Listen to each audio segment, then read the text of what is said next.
Volvemos con más Mesa Central por Tele 13 Radio. 7:39 y en el estudio el economista, director del Centro de la Universidad Católica de Encuestas y Estudios Longitudinales, David Bravo. David, muchísimas gracias por la gentileza de estar acá. Hola, Iván, muy buenos días, encantado, gracias por la invitación. David Bravo le da su apellido a una de las comisiones importantes que hubo sobre pensiones, además, en el país, así que podemos hablar también un poco de eso, pero el tema principal es el empleo, porque usted ha dicho, David, que estamos ante una especie como de terremoto laboral, y las cifras que se conocieron el martes, si no me equivoco, sobre el empleo al mes de septiembre, no son muy halagüeñas en ese sentido. Sí, mira, he hablado de una emergencia laboral que, a diferencia de otras emergencias, no ha sido declarada, y tal vez lo que más me preocupa es que no ha sido abordada.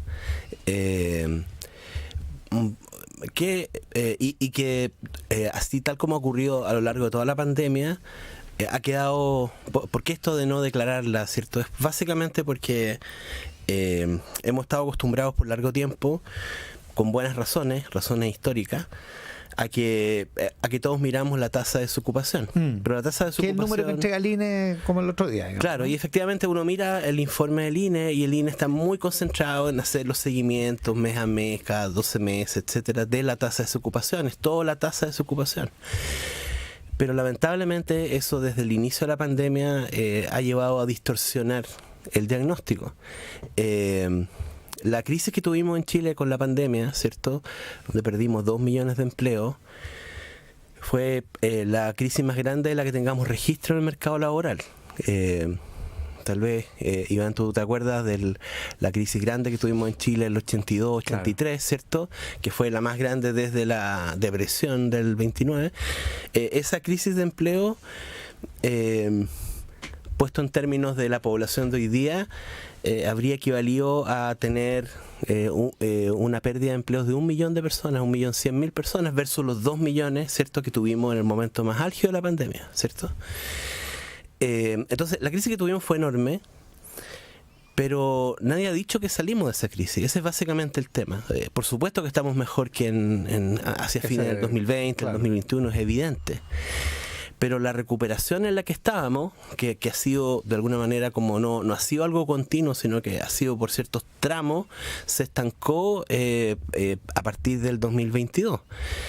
Y nos quedamos pegados en un déficit de empleo que hoy día, en la medición, midiéndolo por la tasa de ocupación en relación con la población en edad de trabajar, es del orden de 3 puntos porcentuales, y para nada más que ponerle algunos elementos estadísticos, ¿cierto? Esto es como equivalente a lo que tuvimos en la crisis asiática. La crisis asiática, que obviamente fue un hito muy importante y una crisis, digamos, por eso la recordamos como tal, significó una caída de 3 puntos en la tasa de ocupación. Exactamente, hoy día estamos a 3 puntos de la tasa de ocupación que teníamos antes de la pandemia. O sea, son fenómenos comparables en ese sentido, digamos. Hoy día, ya saliendo de la crisis de la pandemia, de lo que fue más grave, lo que nos queda no es poco, lo que nos queda es exactamente la magnitud que teníamos como crisis en la crisis asiática, ¿cierto? Entonces, ¿y por qué no estamos hablando de eso? No estamos hablando de eso porque la tasa de desocupación no ha pasado de la barrera psicológica del 10%. Claro, es una paradoja, porque el dato de desocupación sigue siendo más o menos razonable. Claro, pero... eso es porque la tasa de desocupación se distorsionó. La tasa de desocupación es un tema técnico, ¿cierto? Básicamente depende de que las personas declaren en las encuestas estar buscando trabajo. La búsqueda de trabajo como tal en la pandemia es un fenómeno completamente distinto a todas las crisis. Toma la crisis del 82, la del 97-98, la crisis asiática, la crisis subprime. En cada una de esas crisis ocurría lo siguiente, ¿cierto? Venía una crisis, tenemos una caída en el empleo, y esa caída en el empleo automáticamente se trasladaba a desocupados. Personas obviamente pierden el empleo, buscan trabajo. Y empiezan a buscar de inmediato. Ya. Y la tasa de desocupación salta. Por lo tanto, era como equivalente mirar una cara de la moneda o la otra, digamos. Y acá ahora, eso no pasó ahora. Eso no pasó. Todos pensamos desde el inicio de la crisis que era evidente, porque esta fue una crisis muy extraña, ¿cierto? Una crisis de salud. Entonces las personas no estaban buscando trabajo, no se podía salir, digamos, a las calles, a las cuarentenas, ¿cierto? Pero eso se ha quedado pegado. Y entonces la tasa de desocupación ha seguido distorsionada, pero por eso es que he invitado a mirar otros indicadores que nos indican que efectivamente seguimos en emergencia. Y el gran problema que hemos tenido, y ahora, bueno, yo escribí una columna o mandé una carta. Sí, que fue bien llamativa en el Mercurio hace claro, pero yo había mandado una igual justo antes de que partiera este gobierno, ¿cierto? El año 2022, porque uno de los temores que tenía era que efectivamente se nos olvidara que nos faltaba un tramo muy importante de recuperación de los empleos en la misma línea, ¿cierto? Por supuesto que lamentablemente como que ha llegado el momento, creo yo, de volver a tomar el tema, porque no enfrentarlo es complejo, ¿no? Estamos con David Bravo. Si lo entiendo bien, lo que falta es básicamente gente trabajando. Sí. No gente buscando trabajo, sino gente trabajando, puestos de trabajo ocupados, digamos, ¿no? Sí, exacto. Hoy día tenemos la misma proporción de la población que está trabajando como la que teníamos en agosto del 2010. Ese es básicamente el punto donde estamos. Entonces, desde el punto de vista de nuestros datos históricos, estamos mal, estamos en un problema. Desde el punto de vista, bueno, se ha mencionado también que, bueno, pero en fin, está Europa, Estados Unidos, América Latina, ¿cierto? Eso era cierto en 2020, estábamos todos en medio de una emergencia, crisis. Pero también sabemos que ya hace unos meses que América Latina, como un todo, ya recuperó su tasa de ocupación previa a la pandemia. Chile no. Chile no la ha recuperado. No, Chile está con Belice, con Panamá, en la cola, digamos, ¿cierto? Entonces, esto muestra que no podemos encontrar en el problema común la causa de lo que estamos viendo, sino que hay una parte importante que tiene que ver con nosotros como país, ¿cierto? Hay algo... no estamos acostumbrados a encontrarnos en ese lugar del ranking, ¿cierto? ¿Y qué es lo que pasa? ¿Por qué estamos como en el 2010 en términos de proporción de ocupación? Claro, o sea, a nosotros nos pegó muy fuerte la crisis, pero también a toda América Latina, como he dicho, la CEPAL ha mostrado, ¿cierto? Que en América Latina fue una zona que fue muy golpeada. ¿Por qué nos recuperamos más lento? ¿Por qué no logramos recuperarnos todavía? De todas maneras, la explicación, creo yo, que tiene que ver con algo que está ocurriendo en Chile, ¿cierto? Hay razones internas para eso. Entonces uno se pregunta qué puede ser. Bueno, pues sabemos que puede ser muchas cosas porque Chile estaba en un periodo muy especial, ¿cierto? Después del estallido vino la crisis de la pandemia y tenemos, bueno, tantas discusiones abiertas. Tenemos el tema constitucional con sus idas y venidas, digamos, y entonces tal vez no nos debería extrañar tanto el que no logremos reimpulsar, ¿cierto?, el crecimiento económico, el empleo, ¿no? Porque en definitiva hay explicaciones grandes, digamos, que por qué el empleo puede ser deficitario. Básicamente siempre esto está ligado a razones de inversión, a razones de crecimiento económico, ¿cierto? Eso es el elemento central. Entonces eso debería llevarnos como a reflexionar un poco de que este es un problema común. Ocurrió lo siguiente, que se produjo una cierta anestesia, por así decir, ¿eh? El año 2022, cuando se midió CACEN, ¿qué es lo que mostró? Mostró que tuvimos una recuperación, ¿cierto? Y un mejoramiento incluso en los indicadores de pobreza.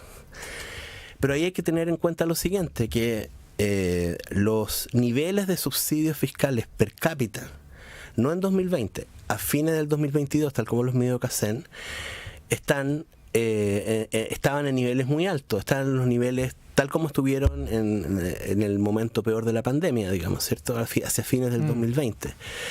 Esos subsidios fiscales evidentemente se están retirando.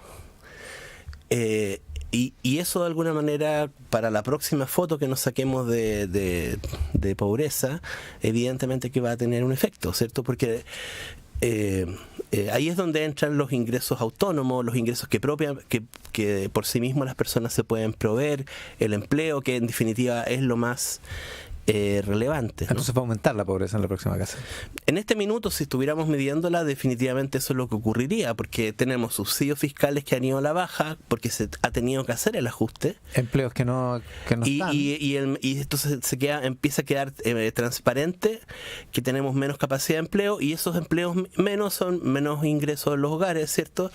Y esto de nuevo no es aleatorio, no es algo como que, bueno, a todos los hogares, de todos los quintiles les toca, sino que en verdad sabemos que eso está concentrado, cuando hablamos de emergencia en el empleo, está concentrado en los hogares típicamente más vulnerables, y por lo tanto eso también implica empeoramiento en la desigualdad, ¿cierto? Ahora, esto es como el título de ese documental de Al Gore. Esto es una verdad incómoda, porque en la práctica nos felicitamos de nuestros logros en materia de disminución de la pobreza, y también de que la cifra de desempleo se mantiene más o menos estable y más o menos en rangos aceptables, pero hay algo que no estamos viendo, y para el gobierno tampoco debe ser demasiado cómodo que Chile sea un ejemplo, un caso distinto al resto de América Latina, ¿no?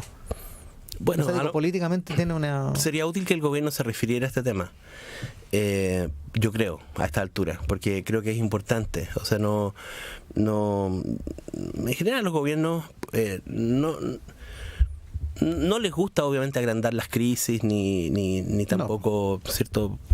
Tienen que administrarlas, pero hay momentos donde la capacidad del Ejecutivo, ¿cierto?, de ejecutar, tiene que ver con su diagnóstico. Bueno, hace un mes volvió a ponerse en boga esto de la emergencia laboral. ¿Qué es lo que ha pasado de un mes a esta parte? Aparte de, bueno, todas las otras buenas noticias por el lado de los panamericanos y todo eso, ¿cierto? Pero ¿qué es lo que ha pasado en materia económica o en materia de empleo, ¿cierto? La única noticia que conocemos es que se acabó el IFE laboral en septiembre. O sea, es básicamente una no noticia, ¿cierto? Porque uno dice, bueno, si efectivamente tenemos un problema, hay algo que se está haciendo, ¿qué se está haciendo? Se están tomando todas las medidas. No creo que tengamos que conformar ninguna mesa de empleo ni cosas por el estilo, digamos, porque ya los diagnósticos están hechos hace mucho tiempo, ¿no? Pero creo que es necesario tomar el peso de la situación en la que nos encontramos. Estamos con David Bravo, con David Bravo, que es el economista y director del Centro de Estudios de la Católica de Encuestas y Estudios Longitudinales. ¿Qué es lo que habría que hacer exactamente entonces? Mira, diagnóstico, o sea, hay que reconocer el problema. Tal vez lo que he mencionado es que el principal problema que tenemos en este minuto es que no reconocemos el problema.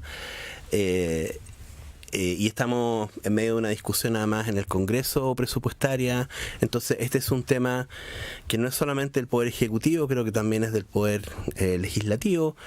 Es un problema nacional, porque esto en realidad a quienes afecta no son quienes tienen voz. Por ejemplo, cuando uno toma eso, estamos hablando aquí en esta medición 440.000 empleos que tenemos de déficit. Uh-huh. Esos 440.000 empleos no están repartidos, como decía antes, aleatoriamente en la población, sino que están muy concentrados en jóvenes, personas mayores de 55 años, personas en general que tienen educación media incompleta o menos.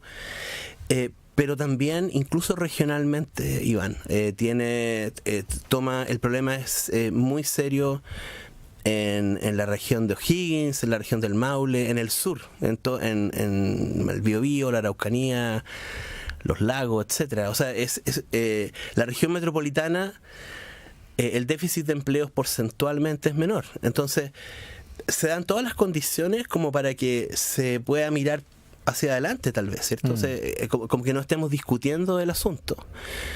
Y de repente nos vamos encontrando con estas situaciones que están ahí fuertemente y que cuando estallan, como por ejemplo a nivel de educación, estamos viendo también lo que pasa en Atacama, nos preguntamos después por qué no nos dimos cuenta antes. ¿Por qué no nos dimos cuenta antes? Pero ya va a ser muy tarde. Ahora, es complicado porque desde el punto de vista de los estímulos fiscales hay un problema, para el gobierno hay un problema de estrechez, digamos, no tampoco es que hay tanta plata, y por otra parte, de un problema de pelea contra la inflación, digamos, el ministro de Hacienda no debe querer meter mucha más plata, mucha más liquidez a la economía porque lo que tiene que hacer es bajar la inflación.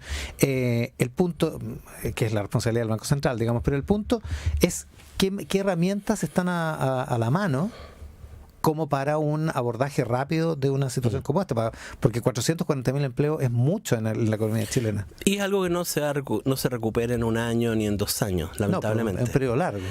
Entonces vamos a seguir con este déficit de empleos pre-pandemia.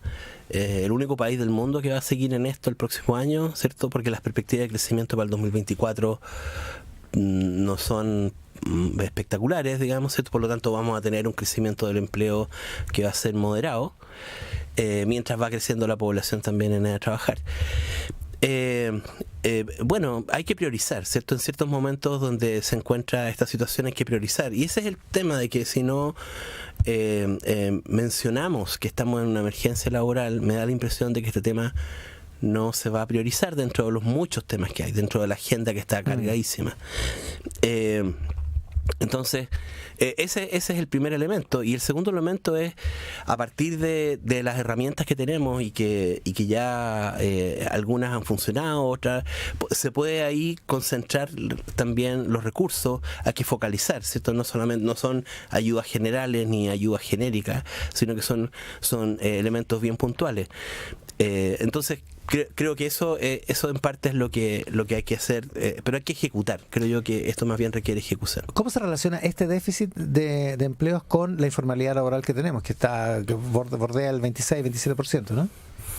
Sí, se habla harto de la informalidad, lo cual creo que es muy importante, porque es uno de los grandes problemas que tenemos en Chile, pero el problema de la informalidad es un problema estructural que hemos tenido, ¿cierto? Y que entonces, por ejemplo, se tiende a pensar que la informalidad en estos años ha aumentado, digamos, y no ha aumentado, ¿eh? Curiosamente ha disminuido.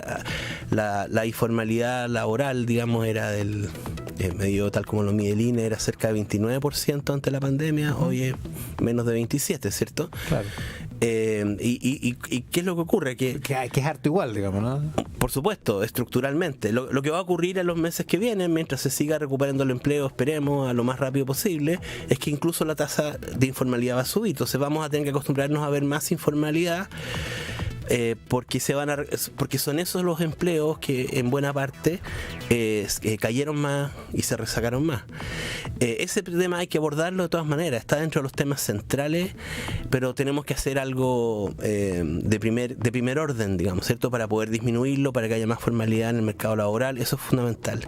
Pero el problema que tenemos hoy día es un problema más de emergencia, de cantidad de empleo, que de la naturaleza de esos empleos. Y tienen que ser empleos creados de manera estructural, digamos, no sirve se me va a caer el carnet, pero no sirve el PEM y el POG, digamos, para este tipo de cosas, ¿no? Claro, sí, de todas maneras, tiene que ser, digamos, algo así como 2.0. Trabajo de verdad, ¿cierto? Digamos, ¿no? El IFE laboral jugó un papel, ¿cierto?, a mediados del 2021, por ejemplo, porque fueron subsidios para atraer a las personas, ¿cierto?, a formalizar un trabajo. Y eso creo que fue algo importante. Y además eran subsidios transitorios, no era algo que podía estar ahí 2 años, 4 años, sino que era por 3 meses un bono que le llegaba a las personas por un nuevo empleo, no un empleo que ya tenía, un nuevo empleo adquirido. A mí me da la impresión de que hay que moverse rápido con esa herramienta, afinarla, tal vez poner más subsidios donde están los problemas, más en el sur. Las mujeres, ¿cierto?, estaban en una situación mucho más deteriorada que los hombres, y ese subsidio ayudó porque le dio un monto mayor a las mujeres, ayudó a que la recuperación de las mujeres hoy día sea mucho mayor que la de los hombres, ¿eh? Entonces creo que hay que hacer algo de esa naturaleza, pero lo primero en general es reconocer reconocer que tenemos ese problema y que por lo tanto tenemos que abordarlo con las herramientas que tenemos a la vista. Con David Bravo, economista y director del Centro UC de Encuestas y Estudios Longitudinales. En una sola palabra, ¿le tiene fe? Porque no alcanzamos, pero a ver si hacemos otra para hablar de pensiones. ¿Tiene fe en que se pueda hacer un acuerdo de pensiones? ¿Que se pueda lograr? ¿O lo difícil? Está muy difícil, pero un acuerdo de pensiones no se puede alcanzar sobre la base de no reconocer que cualquier reforma de pensiones se tiene que parar sobre un mercado laboral. Entonces, en mi opinión, abordar la reforma de pensiones de manera creíble en los próximos meses requiere tener los pies en la tierra respecto de qué es lo que está pasando en el mercado laboral. Y eso se debería notar en que la reforma de pensiones que se logre acordar, si es que se logra acordar, tiene que estar bien enraizada en los datos. Ahora pienso que hay menos probabilidad que antes de que la reforma avance, evidentemente, porque tenemos elecciones, ahora hacia fin de año, hay elecciones el próximo año. El espacio para el gobierno de llegar a acuerdos no pasa más allá del primer semestre del 2024 y sabemos que eso es poco, ¿no? Con el economista David Bravo esta mañana en Tele 13 Radio. David, muchísimas gracias por la gentileza.